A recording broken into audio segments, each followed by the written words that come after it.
Aloha party people, you are listening to Inside the Desert Oasis Room, episode number 165. This episode is sponsored by Tandawai Rum, the world's largest rum producer and winner of over 170 international medals in the past 4 decades. Check out their webpage at tandawaiusa.com or follow them on Facebook or Instagram at tandawaiusa. This episode is sponsored by the Tiki Bar T-Shirt Club, where their monthly T-shirt designs pay tribute to a Polynesian bar or restaurant from days long past. Each design is available for a limited time and will never be produced again. For more information and to check out this month's shirt, visit tikibartshirtclub.com. This podcast is also sponsored by the Tonga Hut. With locations in both North Hollywood and Palm Springs, California, the Tonga Hut serves classic tiki cocktails in a classic tiki setting. Dine in a secret tiki hideaway or learn about rum and rum history at one of their educational seminars. And if you're up to the challenge, take the journey to join the Loyal Order of Drooling Bastards. For information on events, Rum Club, and more, go to tongahut.com or find them on Facebook or Instagram. For this edition of the Covid Chronicles, we chat with musician, composer, and industry professional Jason Lee of Jason Lee and the Riptides. Jason chats with us about how he's adjusted to the new reality we are all experiencing and how the coronavirus has affected the live music scene and his industry as a whole. As always, I hope you enjoy this episode as much as we did bringing it to you. If you enjoy this podcast, please consider helping us with your support during this challenging time. Stop by desertoasisroom.com to check out our merch or leave us a tip. Any purchase or donation, no matter the size, is totally appreciated and helps keep this show on the air. Okay, grab a cocktail and join us inside the Desert Oasis Room. And give it up for the tiki guitar player, Jason Lee.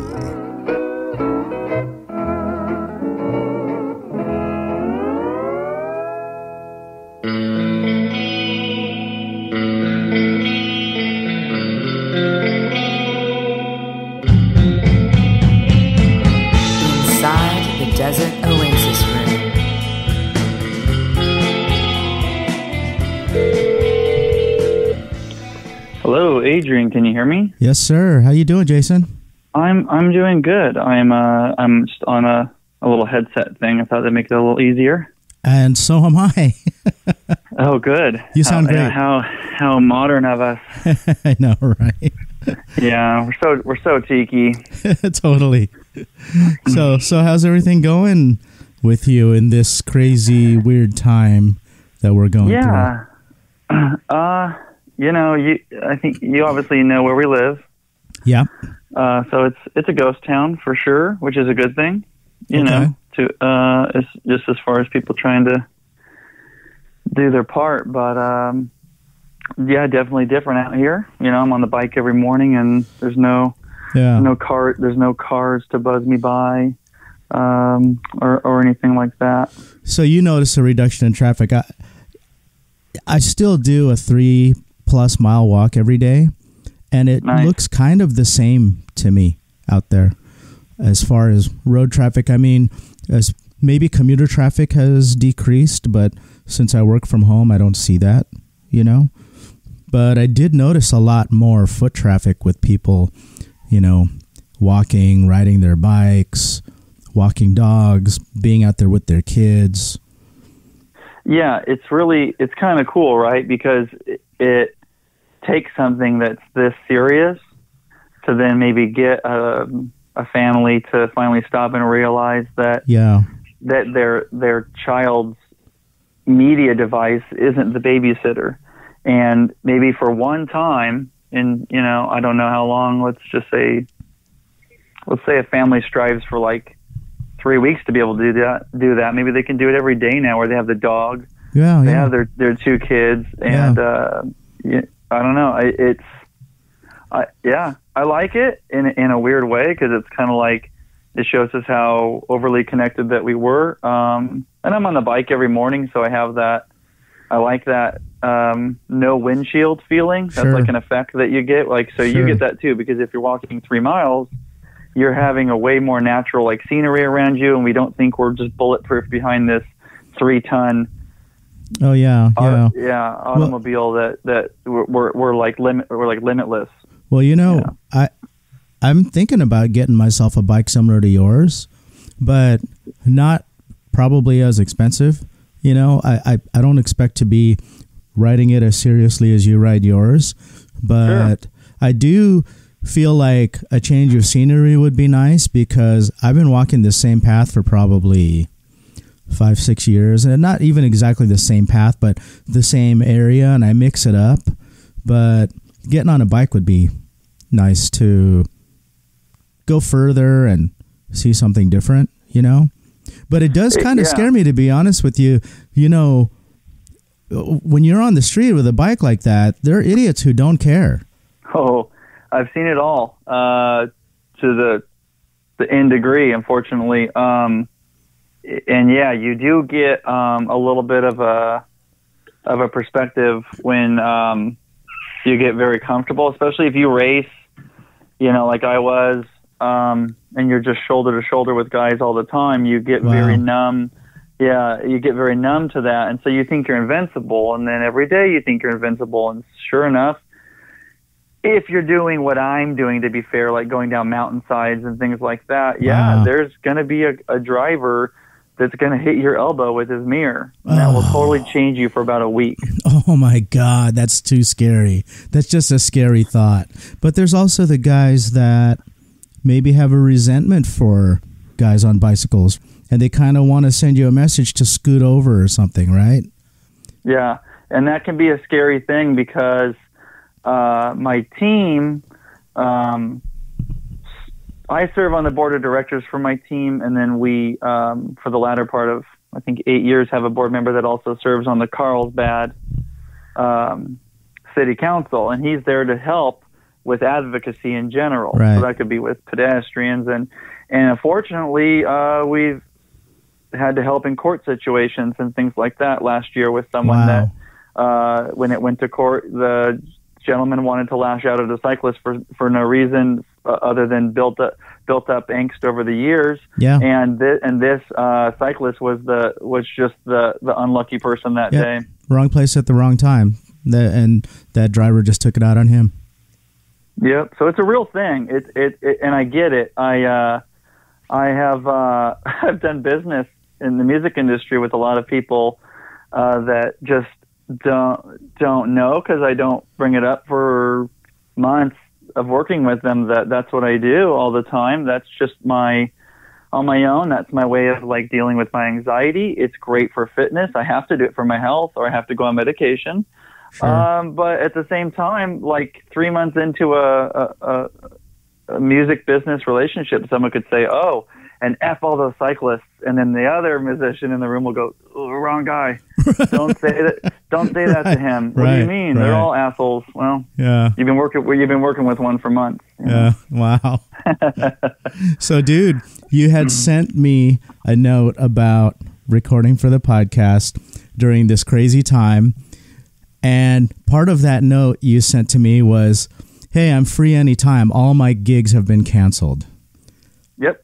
Dude, how shitty is that, man? It sucks. And I don't really comment on a lot of people's things anymore on online. I generally have like 1,000 projects going at once, so I just kind of typed it really quick. But there's 100% truth to it. How to crunch numbers, how to realize like how far out we're going to be canceled. Yeah. And it was going to be a big season. And I think it was going to be a big season for everybody. So, so gigs are canceled. And that's fine. Once you start realizing like a few days in after I'll tell you what hit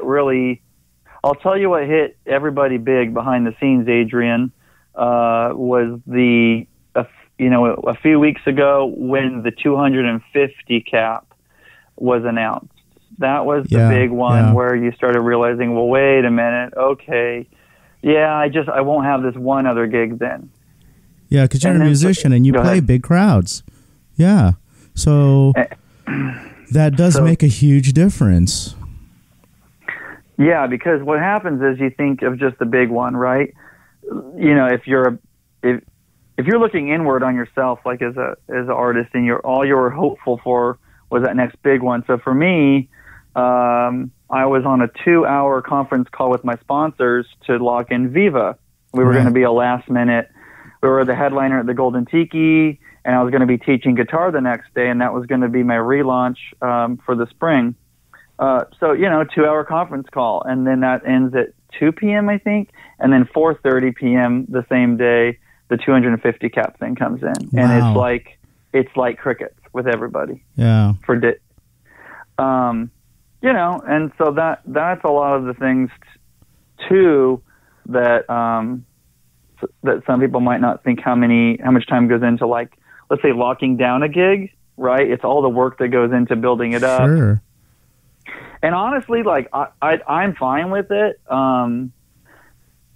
because I guess for my age I've been doing it a long time, but I feel really bad. I feel really bad for a lot of bands out there.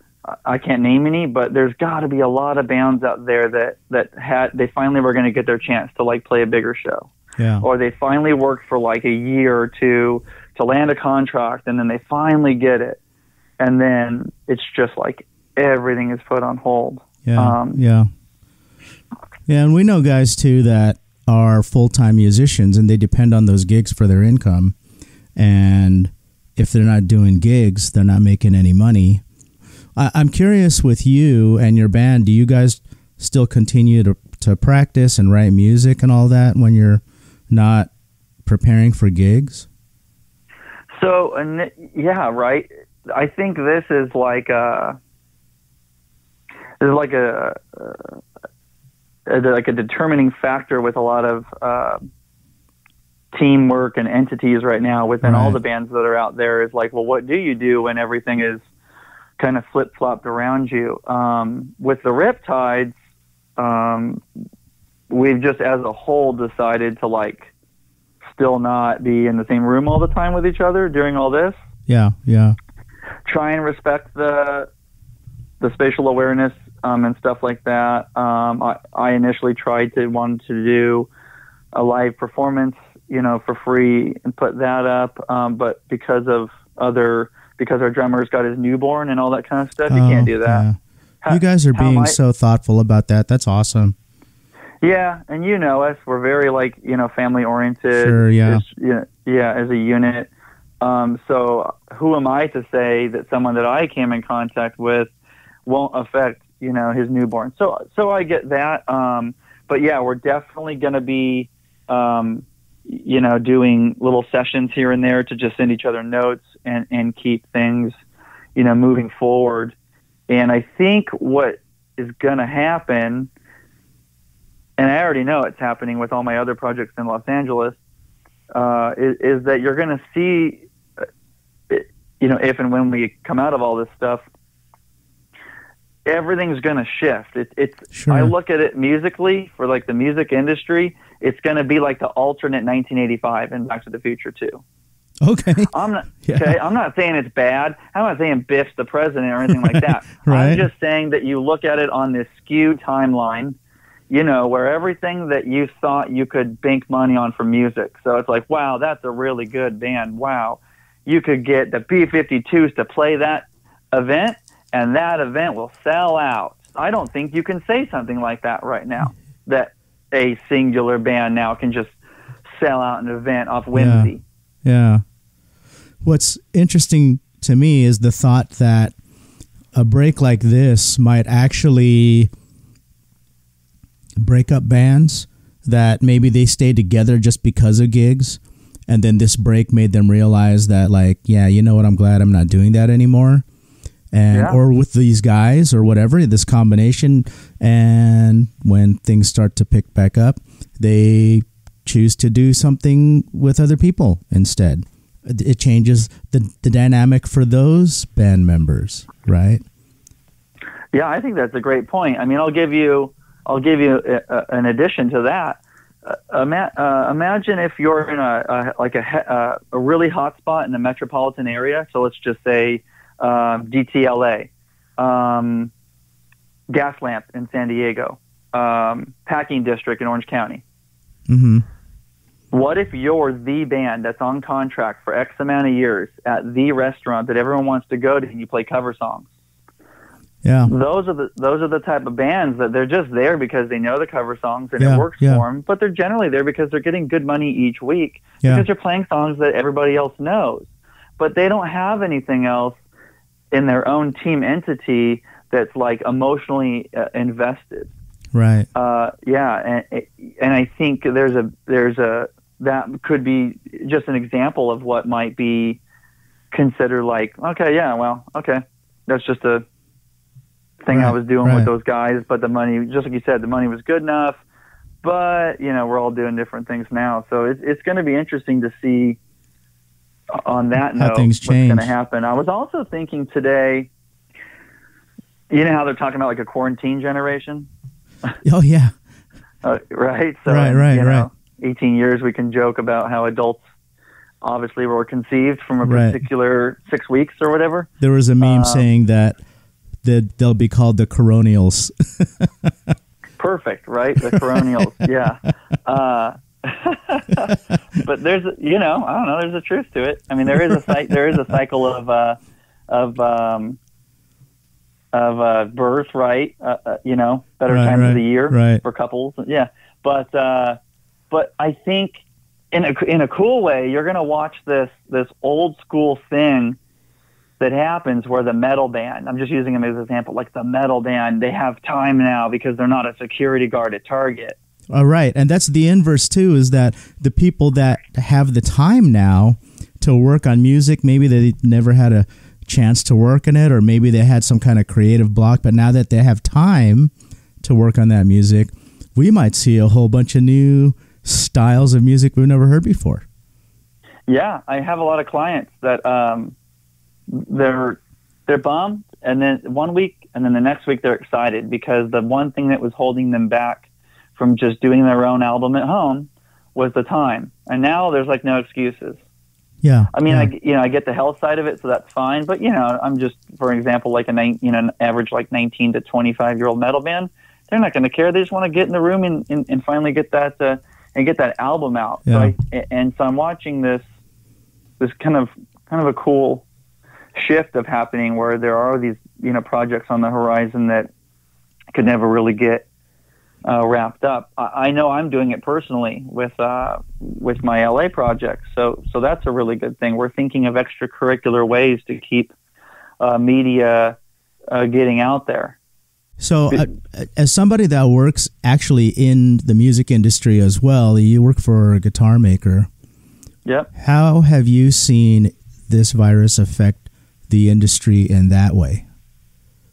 It's huge. It's like freakishly huge. It's also a huge industry. So, I try and always, it's a high end industry for sure.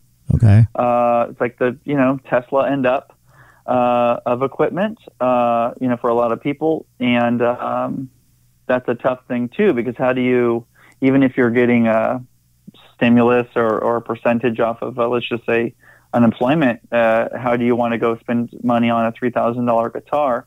I do know Guitar Center stores as a company, I think they had to close. Oh, did they really? Yeah.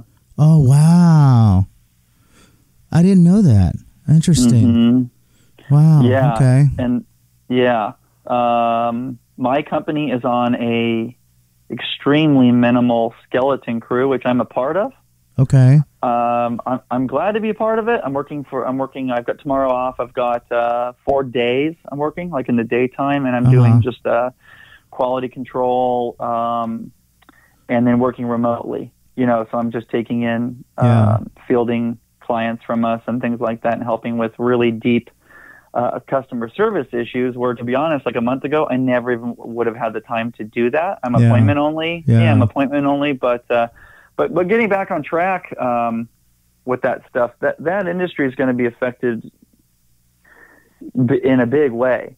Sure. I don't have like, I don't have like a good guesstimate of what's going to happen, but it's already been affected like, really, really, really heavily because, and I can, you can again relate it to something that's very high end and it's very, out of grasp for some people. So once you take away any of that allure and any of that like exoticness of anything right now, the onion kind of gets peeled, and then you kind of start looking at the basics again of how to cover your mortgage and other things, and other things like that. And look at a lot of in my industry specifically, you've got people that have deposits, tons of deposits on order, and people are canceling like crazy, and they're eating their deposits because they'd rather eat the deposit and then make the mortgage.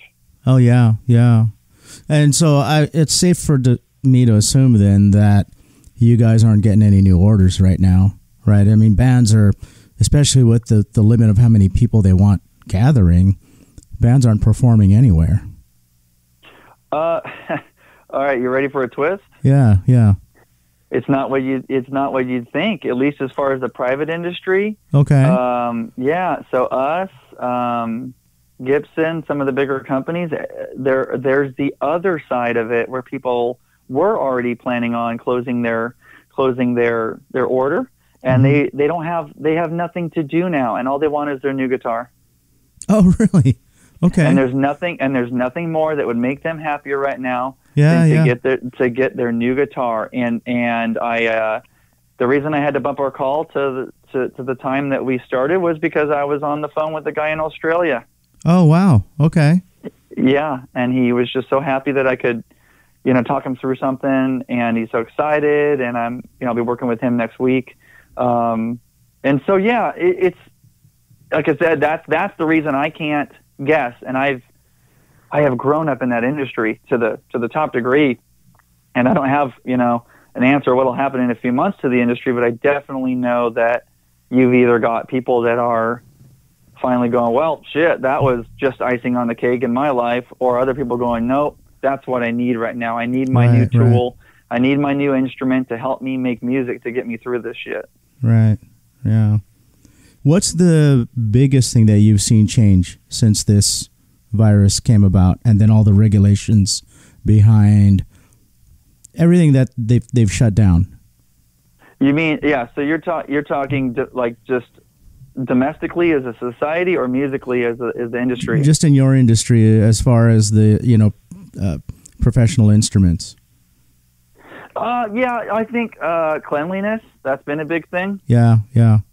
That's a huge thing. I've got employees that will not come to work and just on their own decided, screw this, I'm filing unemployment right now. Yeah. And we have to respect that. We're like, sure, no problem. We're not forcing anybody to be here, and did a brief. We briefed and said, who's comfortable, who's healthy.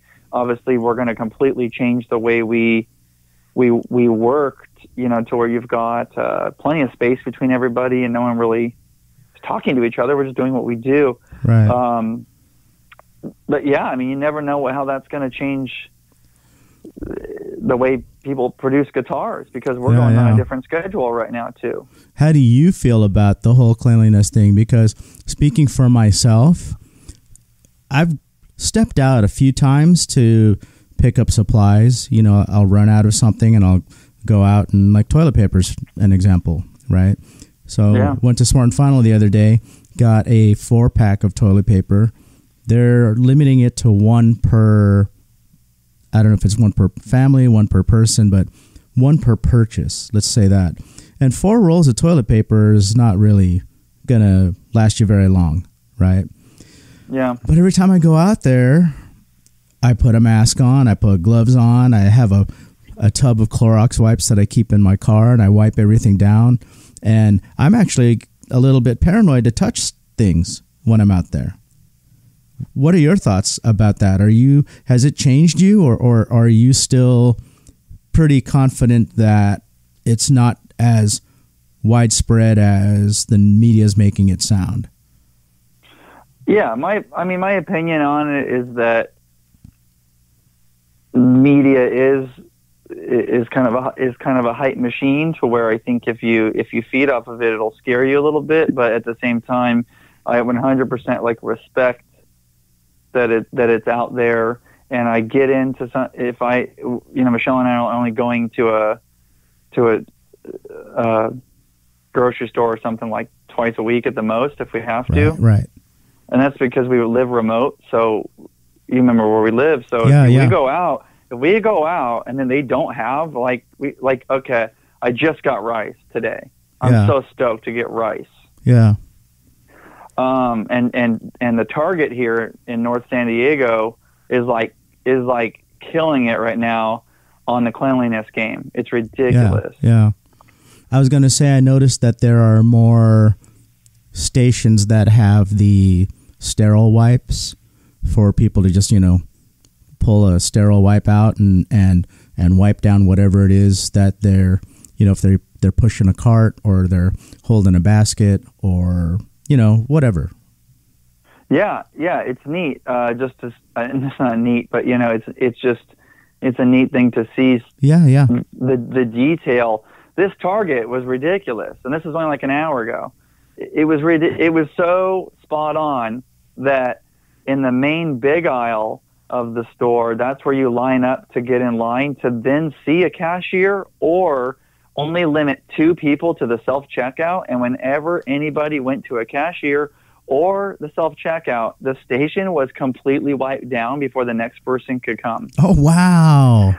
I know. And well, that's pretty cool. Like taken back. I'm like, holy crap. Like if I could get my phone out and video this, right, and then send it to managers of other stores, and instead of just bottlenecking us all down this long line, everyone was really good about being spaced 8 feet apart. So I did feel a lot more comfortable doing that, where I'm like, holy crap, okay, even though I have to stand here and it can become rather stagnant, they have this whoever's managing them has this forward thinking cap on to just say, nope, there's no excuses. It was this very no excuses kind of no slip ups kind of vibe in there, which I appreciated a lot. And it was unfortunate that Michelle the other night was just terrified coming home from the Trader Joe's that was right down the street from that Target, that the employees were trying to do the best that they could,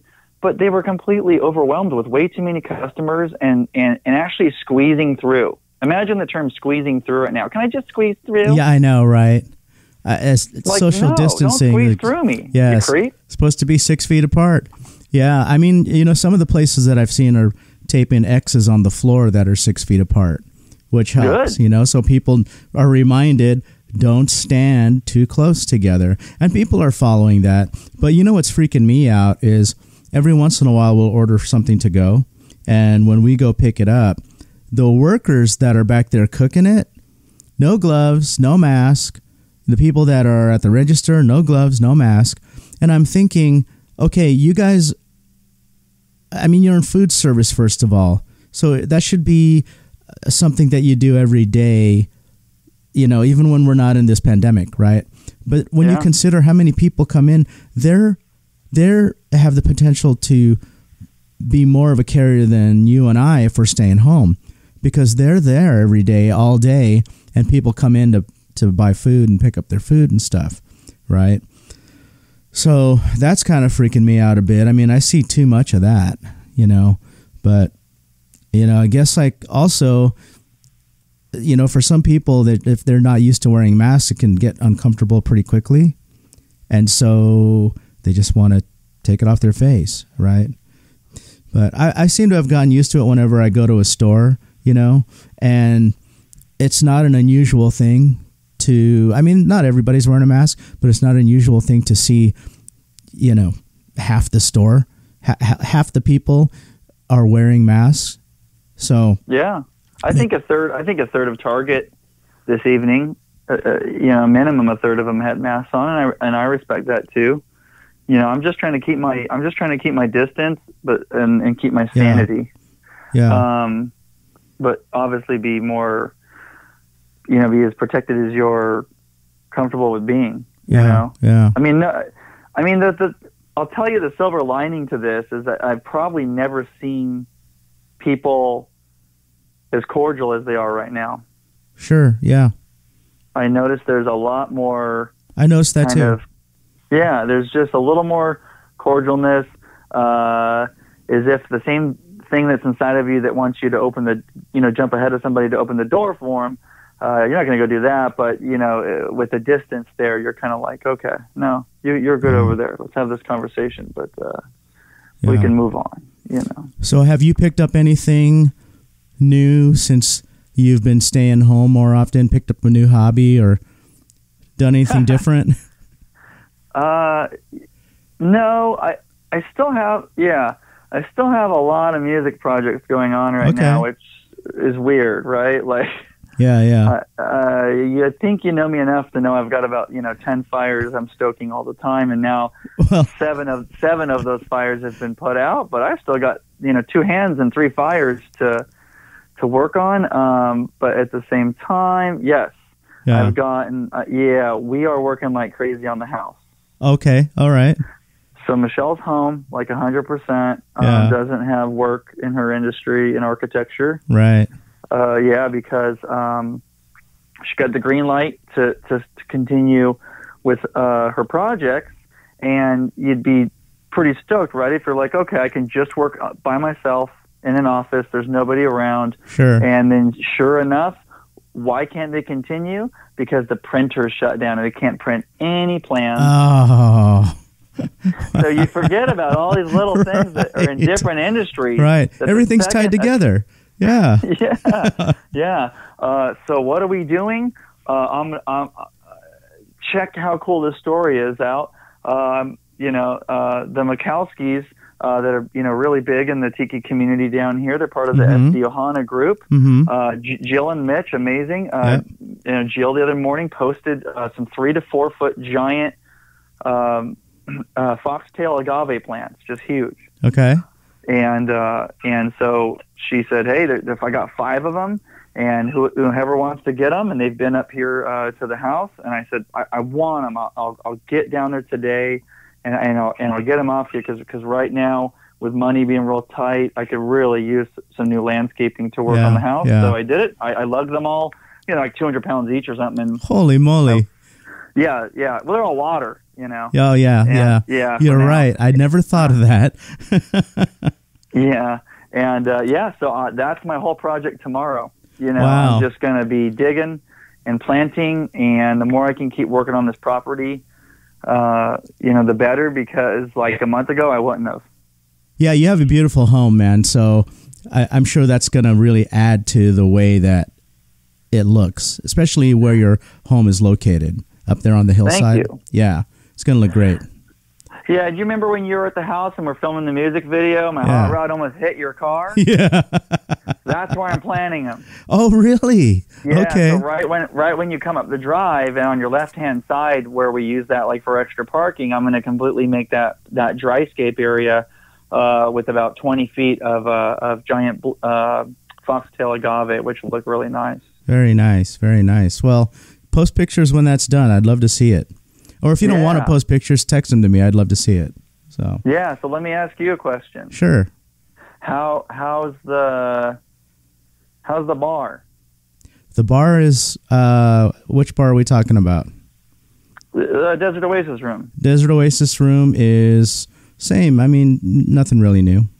Desert Oasis room is Desert Oasis room. I've been busy with these podcasts because everyone wants to tell their story about what they're going through right now. We've all been turned upside down, and everyone wants to share how different their lives are. So I've been recording quite a few podcasts, and it's been really interesting and entertaining to hear how people are getting through some of this weirdness that we're all going through, I mean, I record a lot of the podcasts from here. Sometimes I go out and I record it on site. So for me, it's not a whole lot different, with the exception of, some of my sponsors are just not open right now. They're not in business. So I'm not billing them because they're not in business right now. And it just didn't seem very ethical for me to send them a bill. But I'm going to continue to promote and endorse their brands on the show and on my social media and all that. that's what I committed to them, and yeah.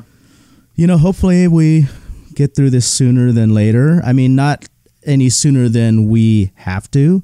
I'm happy to show how patient I can be for the better of society.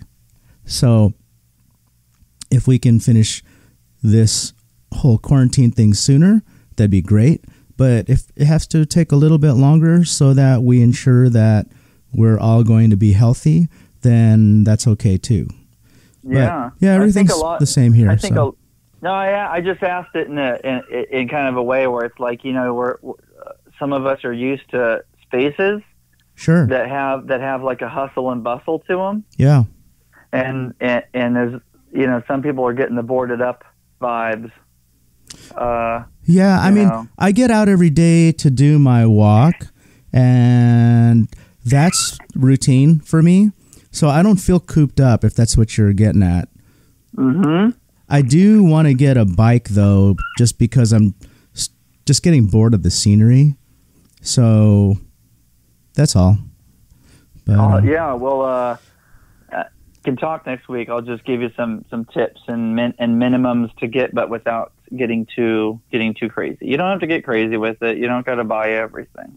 Yeah. And as someone that would just be starting out on a road bike, I mean, I have a beach cruiser that I just take that down to, on really nice days, I'll throw it in the back of the truck and I'll take it down to the beach and ride it around and get lunch and maybe see a band down at the pier or whatever.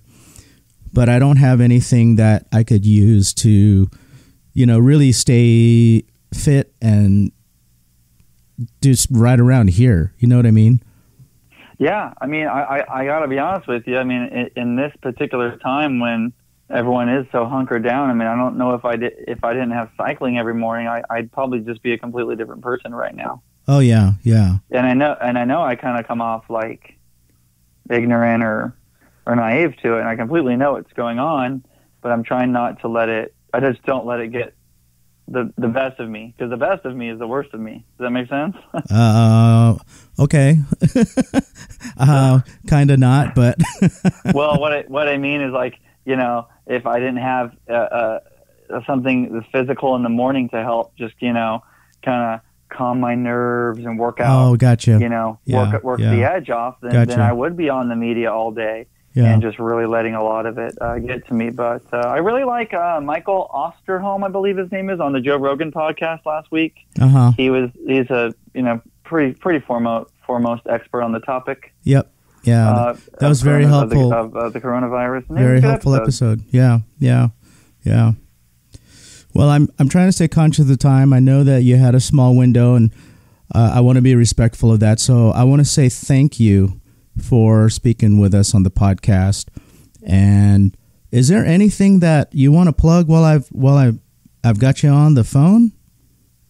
No, I don't. Nothing about me. I'm fine. You can always. We're Jason Lee and the Riptides are easy to find, and all my other projects. But the one thing I'd say, of some of your guests is still really try and support music right now. Music is an intangible thing that you don't get to control.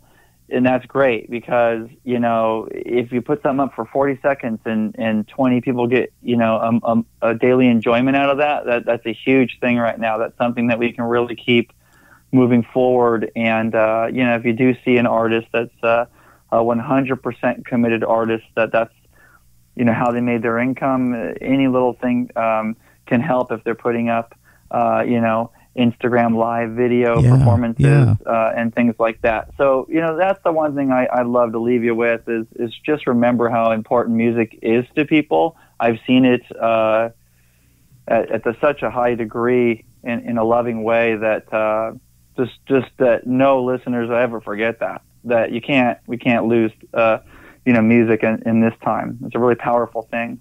Yeah, I love it. Let's throw out your website, your social media, all that stuff. I want to make sure everybody knows my friend Jason Lee, the coolest. How do I say this? I look at you and I think, man, this guy is a rock star, man. How come the world doesn't know who this guy is yet? You know, we've had this conversation before at a party. I remember, yeah. But I don't really. I really more involve myself with very meaningful projects than having to worry about my hit count anymore. Online. Very mature of you. I love that. Yeah. Yeah. You can reach me. Instagram's my best form of contact, which is going to be at Tiki Guitar Player. My Facebook is maxed out, so let's just not worry about that. That's becoming like a day. Yeah, even though that's how we did this, by me commenting. My website is jasonleeguitar.com, and you can always follow the Riptide's Instagram at Jason Lee and the Riptide. Very cool. Well, I can't thank you enough for spending time with the podcast and telling us your story and everything that you guys are going through. I want to wish you guys the best of health, and I hope to see you again soon. It's been too long. Yeah, I feel the same way. Maybe that's why my fingers just kind of tap the keyboard super quick. I hit enter, and then I closed out on my browser. So I'm really glad that I did, and yeah. I really would like to have you back, down to the house again for a proper painkiller. I'd love that, and I'd love to have you over here at the Desert Oasis Room sometime too. So isn't that crazy that I've never been? I know it is crazy for as long as I've known you, but we've got to make it happen one of these days. So when this whole thing clears up, we'll figure out a way. All right, everyone's going to figure out a way, man. So, but thank you so much, man. This was fun. Thank you, Jason. All right, tell Michelle I said hello, and you guys take care of yourselves. Thanks so much. All right. Have a good night. Cheers. Cheers.